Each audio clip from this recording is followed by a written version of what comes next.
a Sydney Swingers Club in Annandale. I did escorting for almost 10 years. I still do it every now and then. Not only did we start doing like newbie events for people who've not been a swinger before and wanted to start, but we've gone into events like girls only nights. We've gone into more kink-based events where we team up, we do sex education classes. We've got a dungeon down below. In the middle is sexy bus, pool table area. And then at the top is all our playrooms. I'm just thinking of like a big orgy room. But upstairs, we do actually have an orgy room or an open playroom, and then we have several private rooms. So we can see into the room, but you can't see out. Escorting, like everyone's in it for the money. Unless it's an enthusiastic fuck yes, it's a no. Touch, the feel, the attention from multiple people. It's a great atmosphere to be in. Yeah. We have couples who are monogamous, but they love coming to this environment because it makes them feel sexy and makes them feel seen. And monitors. We have people that do needle play. Wow, I feel good. I knew that I would now.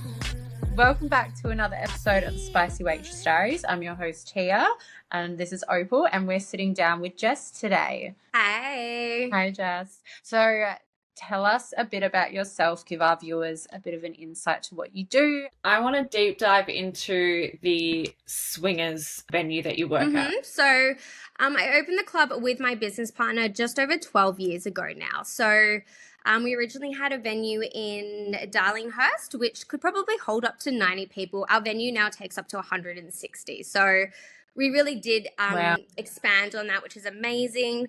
We basically run it all through our website. We do all the marketing, all of the media, everything that is our secret spot is touched and done by Lawrence and myself. We have a gorgeous leadership team that does run and help us with that as well. We have almost 20 staff now, which is insane because I feel like half of them I'm like, who are you? I've not met you. I feel really bad. We have so many different events now as well. So not only did we start doing like newbie events for people who've not been a swinger before and wanted to start, but we've gone into events like girls only nights. We've gone into more kink-based events where we team up, we do sex education classes. We really do try and do everything possible in this industry just so no one's ever left to feel outcast or just like got a stigma against them.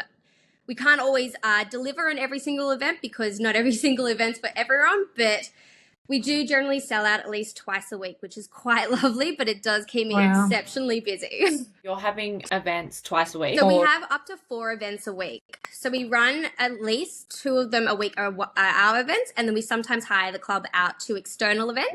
At a minimum, have 3, but sometimes 4. Sorry. What is your role at the club when you're there, just managing everything, making sure everyone's safe and...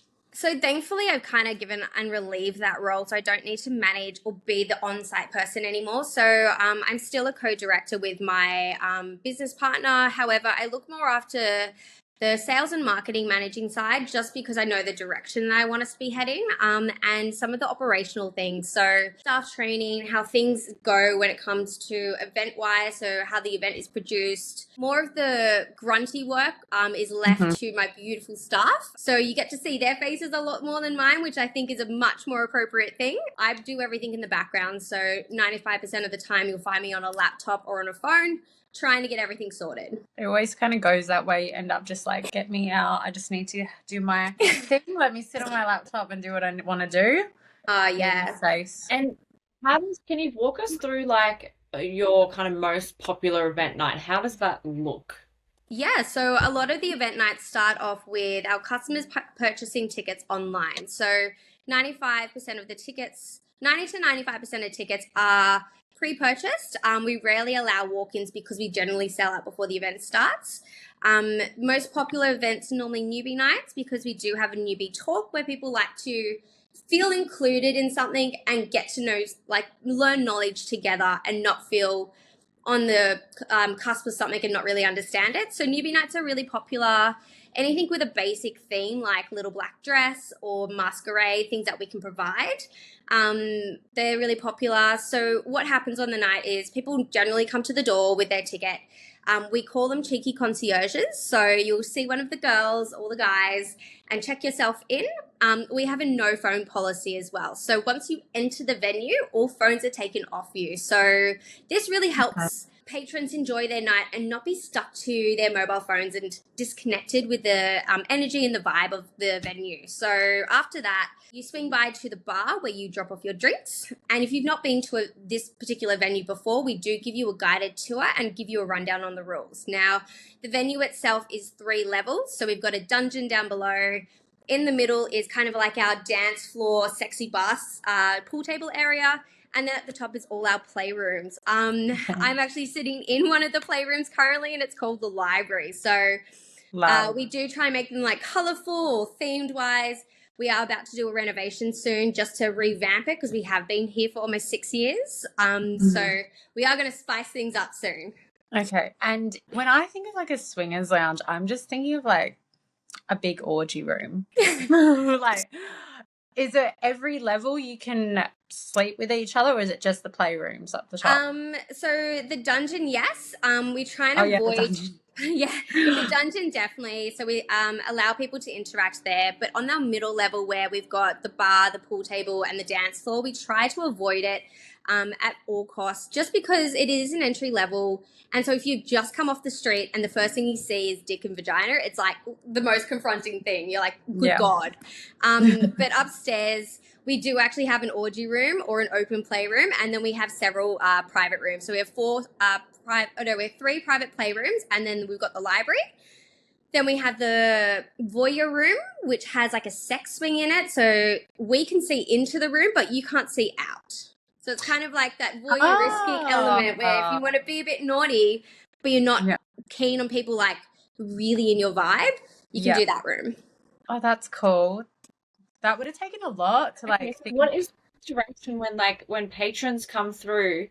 Does it like, do they just talk to other patrons, or like, what is that interaction? Obviously in the common area, I would imagine like, you know, you're having drinks and like mingling. Is that kind of how it happens? Yeah, look, I think it's quite natural flowing, especially when it's curated in ways where you have your quiet zones, you have your talking and mingling zones, and you have your play zones. All the locker spaces are upstairs as well, so that when you get into that mindset of dressing down, you're already in an area where you would probably interact or play with people anyway.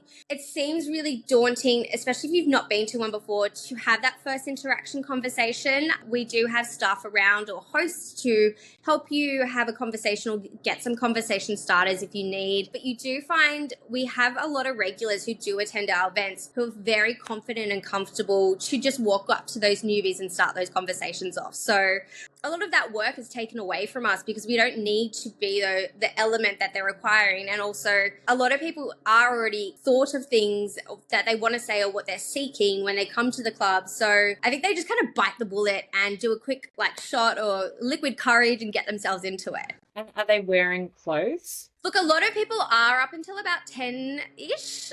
So we open from 8 p.m. till 1 a.m. Look, you'll find a lot of people they have their outfit. So they'll have their sexy dress or their suit or something that they really vibe in to their lingerie set where they dress down when they feel a bit more confident. It's really probably from 10 till 10:30 when you find there's a real dress down period and people are in their lingerie, they're flaunting their honey birdette styles or their Asian provocateurs. And then probably around your 11:30 mark, you find a bunch of people in towels because they've all just started the first round of orgies and they'll do the second round after they get like a recovery drink. Okay. Have you had an orgy? Yeah, I had to tick that one off my list. Otherwise, I felt like trying to explain an orgy to someone would be just stupid. Yeah. What was it? What was it like? There's a lot to interact with. I find when you're in the right mindset and you're seeking the touch, the feel, the attention from multiple people, it's a great atmosphere to be in. Personally, I'm more of a swapping with couples or finding that single person to play with. And it seems to suit quite well with my husband as well. So that I think we kind of had a discussion what we would like to do. We've both also interacted in orgies together or separately. It's just we found this really worked and set the mood better for us because sometimes I can get a bit frazzled and I'm like, oh, I've got to touch that person or I've got to kiss this person. And I feel like I'm leaving people out and that seems stupid, but it's just my feeling, I guess. Yeah. But yeah, I would find an orgy overwhelming. Don't think I would ever do an orgy. I just think too many dicks in my face, like too much going on. No, it's definitely very confronting because then you also have like a bunch of people wanting your attention too, and then you have to time manage and balance that in an effective way that you're not leaving anyone out, but you're also getting all the pleasure and the needs that you require. So we've had clients actually ask us if we have girls that would come with them to a swingers party, like as a partner, because there's a rule that they can't come without a female. Yeah. Yeah. Look, a lot of the clubs, especially around Australia, predominantly allow mainly just couples, and push for having single females. We have a very stringent single male application form that the reason we only have 5 is because anything more than 5 really throws the balance and that heavy testosterone, and men really don't think with their brains when their dick's hard. So things just go fucking flippy floppy. So we try and limit the amount of flippy floppy that will happen. And we do find the balance with couples. You also have somebody to kind of refer back to jump your emotions between, also to rely on and feel responsible for. So that kind of keeps our guest in line as well as them having a good time. A lot of sense in that. I forgot about that actually. So in my mind, I'm just thinking there's lots of guys going around. Think you have like a typical sort of patron, or it's just anybody and everybody, all ages and whatnot? Look, it's probably your mid-30s to mid-40s of becoming your most popular when it comes to couples. Yeah. Predominantly, most of them are well-educated people, so and with expendable funds. So this is kind of like a luxury spend for them. It's not something that they do every single weekend. It's not a necessity. A lot of the singles that we're finding coming in now, especially single women, are in their mid-20s to mid-30s. And a lot of them are hitting those labels where they're more fluid, they're more ethically non-monogamous, they're not setting a proper label of being like, this is what I am and I'm looking for a man. They're just kind of going with the flow. With men, it's all over the shop, honestly.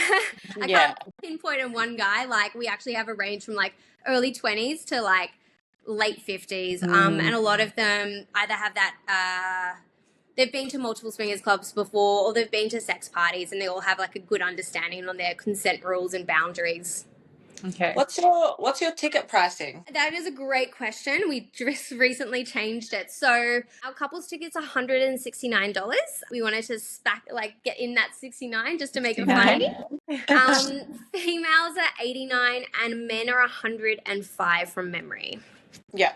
Oh, Okay. cool. Going back to like consent and everything with your forms, you have a form that they would fill out prior, and then everyone's really good with it, you said. So have you had any things come up? It's a swinging lifestyle, and ethically non-monogamous people have a really good consent culture where they're really understanding, or they at least brief themselves and educate themselves on what consent means. Our single men, we do ask them on a verbal phone call to make sure they understand what consent means before they turn up. If you're a newbie couple and you've not been to the club before, we talk about consent and how, unless it's an enthusiastic fuck yes, it's a no. So we never want somebody to go home feeling they've pushed a boundary because they said yeah, but they weren't like, oh my God, yes. So we try and reiterate the fact that unless it's really like you feel it in your bones or you can see that person having excitement in their eyes, maybe don't do it. Like, it's not going to ruin your night. If you don't do it, you could do something else. Yeah. Do you have a lot of people that come there? Well, not a lot, but people come there to experience it but don't actually do anything because they're newbies and they're just getting the feel. We definitely do. Like, we do have a lot of voyeurs who just want to watch what's going on or have like a little sticky beak and be with their partner and just take in all the energy and the vibe, because sometimes on the night as well, there is a lot going on. So that overstimulation can be quite common for a lot of people. I know myself, sometimes when I come in with my husband, I will happily go walking around, but we won't fuck anyone. Like, there's, a lot happening. I'm talking to a lot of people. I don't always feel that want or that need to then find a room to have sex with somebody. I think it depends on the type of energy you come in with. So if you're already like horny as shit, then you're going to be great. But if you're not really vibing it, but you just wanted to go hang out with the girls or wanted to hang out with your friends, I find a lot of action sometimes happens when you leave as well. Like you go play with your partner at Okay. home because you talk about the experience that you've had. Like, hey, did you see this in the orgy room? Or did you hear that noise of that girl moaning? Like you just, those things and can create the fantasy for you at home. So I think there's a lot of things that you can take from a night at a swingers club, not just having sex with other people. Yeah, you're actually making me want to go now. I haven't seen my partner in 2 weeks. Well, you'll have to come along and tell me when you're here, and I will come with you. Like, I love the idea of exploring that world, but I just could never have sex with someone else in there. But that's a good point, that you would just go and like watch and have a good night with your partner or someone that you're with, and then you go home. Or like, if you were to go in with your partner, can you have a private room to yourselves to sleep in there, or it's open for everyone to come in?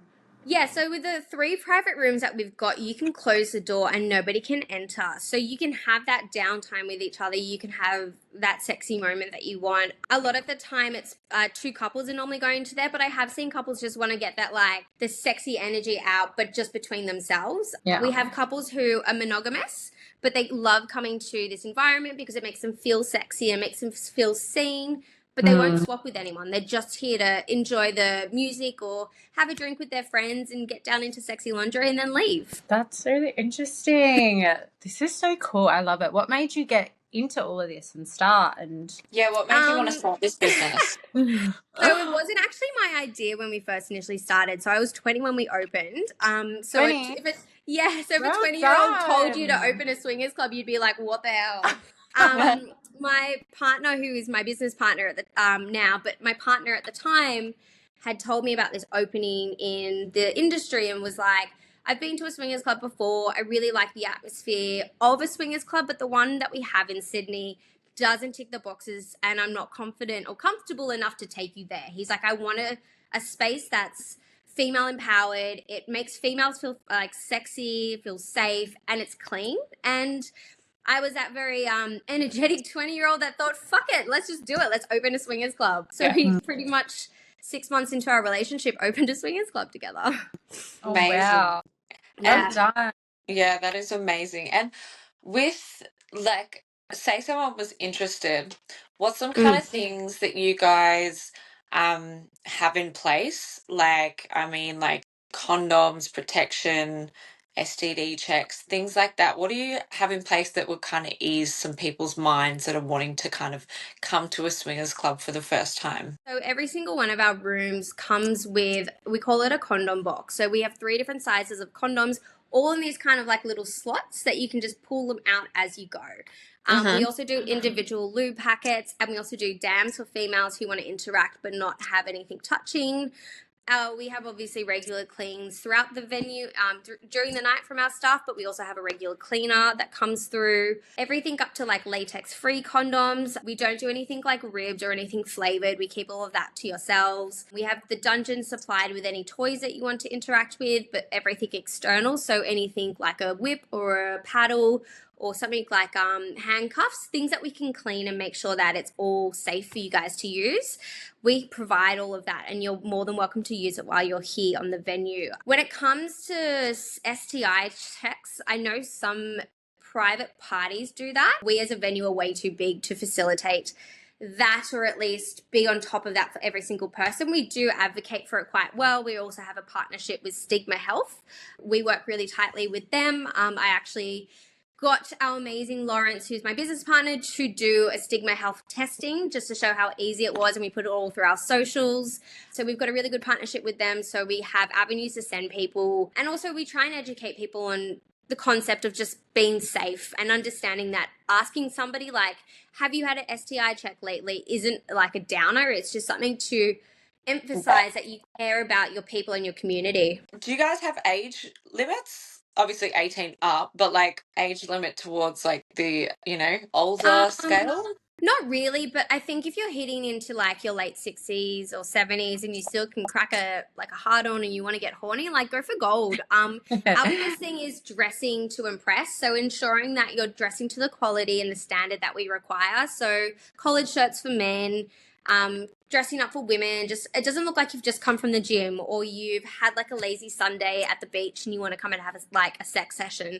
We want the patrons to put out what they want to get back in. So long as you're fitting the vibe, the energy, and the look, then we don't really discriminate towards age. Also, I do find it's very hard to decipher when it comes to ages, especially once you're inside and it's all mood lighting. It kind of turns into just a muddle of like boobs and bums. Yeah. Nice. With the dungeon, you didn't get to show us, can you explain what's in the dungeon? Yeah, of course. So we've just revamped it. It's basically a big long corridor with different apparatuses. So we've got St. Andrew's Cross. We call it a picnic table, but it's a spanking bench. We've also got just leather couches down there so you can have that interaction time. And we have multiple ottomans so people can use and facilitate those as, I guess, their little benches or their sitting points. It's all lit with a beautiful red hue as well, so it kind of gives that like 50 Shades of Grey vibe. Do you have the walls where you can like cuff people to the walls and stuff? So on the St. Andrew's Cross, there are actual cuffs that like you just tighten by pulling on your weight. So it's not done with like a strap. You just put your hand through and then it just, when you drop down, your weight tightens and that's your cuff. Wow. So it's a cuff for all. That dungeon is all open, so anything that's going on, everyone can see everything. Yeah, everyone can see and hear. So we did it in that way just to ensure safety, especially because some of the apparatuses and the equipment that you can use, it's hard if you don't visually be able to see somebody when they make a weird noise. Yeah. And also we find with the BDSM and the kink community, they're quite good about putting on shows rather than having it as a private sex thing. I know when I was more monogamous, I found it to be like an interactive thing with my partner, but when it came to the ethically non-monogamous and the swinger lifestyle people, I did find they like to do things in open because it's more of a play session that they want to put on show for people. Can it get quite full on with the BDSM and very like choking, slap me, like fuck you really hard type of vibe? Yeah. And look, I think with us, not so much. Swingers aren't as kinkified as maybe you do in the bedroom when it's a one-on-one session. So I know when we run a full kink event, things are done differently. We have dungeon monitors. We have people that do needle play. There's like set stations for set things because it does need to be curated and controlled. When it comes to swingers events, you're not going to get more than like somebody using the cat o' nine tails, the floggers, to just whip somebody's butt, or maybe some anal play. Like it's not as graphically aggressive or punishment based when it comes to swinging based. With the kink night, when that happens, so it is all based around kink and BDSM and dominatrix? Yeah, so what we do is we generally hire the venue out to kinksters who run their own kink events. So we've got one called Velvet, and they curate their crowd that come. They do all the ticketing. We basically just facilitate the venue for them and the staffing. That sort of style, we, rather than saying that we do it, we rather would rent out our venue to those people that can facilitate it safely and also have that backing of those people. A lot of the people that I know sit in the ethically non-monogamous, polyamorous and swinger lifestyle, but they don't really generally cross over to BDSM. So having that outsourced to somebody who is qualified, has the understanding and has the community backing saves us a bunch of time. Yeah, okay. Yeah, because I could see that with so many things that you would have to check and watch would be a lot. Yeah. So stepping away from the swingers club, you said that you've also dabbled in some other sex work, including escorting. Could you tell us a little bit about your experience with escorting? Yeah, of course. So I did escorting for almost 10 years. I still do it every now and then, but it's for my regular clients who do exceptional bookings where it's like a 7-hour booking and it ends with a dinner with my husband, which oddly enough doesn't happen very often, or crazy, or they want to take me and my husband out or something. Like it's stuff like that where I've kind of grown those relationships from escorting to that. When I first started, I actually ended up working in a brothel for a little bit because I didn't have the clearest understanding on some of the rules that you should do inside of a booking. I was, I think, 22 or 23 when I did do it. So I wanted to just make sure I got a really good understanding before I jumped into it. and then ended up just going private pretty quickly. Okay. But I did find I'm a fairly confident person, so I think that's really helped me be dominant in things where if I felt like something was going a bit icky, or if I didn't like what I wanted, or if I didn't like the way that the conversation was going with that client on the phone, then I'd normally axe it. I learned a quick and hard fast rule that never push it for money, because money's not worth it at the end of the day. Sanity is. I learned that from another escort friend who is still doing escorting after like 20 years. And I figured, fuck it, if she can do it and she's got this like great like mental sound mind, then I'm going to follow through with that, because I do find a lot of my friends that I had met when I first started escorting aren't escorting anymore. And do you find that because it takes a toll mentally? I think a lot of it does. And I think as women, we're really good at pushing ourselves and multitasking, but then I think we also forget to pull back. We always ask, I'm sure you've got hundreds and hundreds of stories of, you know, even the club or your escorting work. What's probably the most craziest experience that you've had or witnessed? Oh, God. Fuck, I don't know. I literally, sometimes I feel like I'm one of those horses with blinkers on. Like I must walk through the club and there's like so much crazy shit going on that I just don't even realize. I think for me, like some of the craziest moments I've had, at least inside the club, is hearing noises that I just didn't think was out of a human. Like I've had it sounded like there was a bird downstairs. It was like almost like a kookaburra. And I was like, what is happening? And it's like 10 o'clock at night, it's some chick downstairs moaning, which is, you know, babe, go for gold if that's your noise. But it just threw me, because I was like, that doesn't sound like an orgasm. Or there's been like times where I've walked past an orgy room and I swear to God, it felt like stacks of people just going on top of each other. And it's like, okay, guys, just wait 5 minutes. I'm sure we can get a bang into this. Like, it doesn't need to be 2 women and 2 men. Like sometimes it just feels like a primal instinct takes over and you're like, guys, calm down. It'll work. It'll happen. We always finish our podcast off asking this question.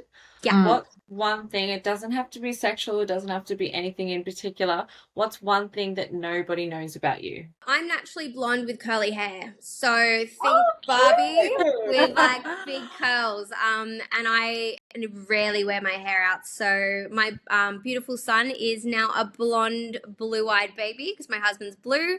And everyone is like shocked when they see him, because they're like, how, like, you normally brunette. So that's one of my fun facts, is I'm actually naturally blonde. Crazy. Yeah. Thank you so much for coming on the podcast. That's okay. I loved this episode. It was so much information to take away. Well, thank you everyone for watching. Make sure you like, follow, and subscribe, and we'll see you on the next podcast. Bye.